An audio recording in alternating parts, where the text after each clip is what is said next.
આજે યોગ દિવસના આંતરરાષ્ટ્રીય 10મા વર્ષની ઉજવણીનો કાર્યક્રમ આદરણીય પ્રધાનમંત્રી શ્રી નરેન્દ્રભાઈ મોદી સાહેબના જમ્મુ કાશ્મીરના કાર્યક્રમને જોડીને આખા દેશમાં અને વિશ્વમાં પણ અનેક દેશોમાં પ્રસારિત કરવામાં આવ્યો છે।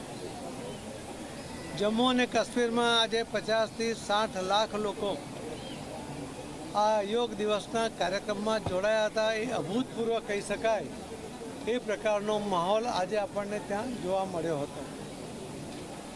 યોગ એ આપણી સંસ્કૃતિ છે, યોગ એ આપણું જીવન પણ છે।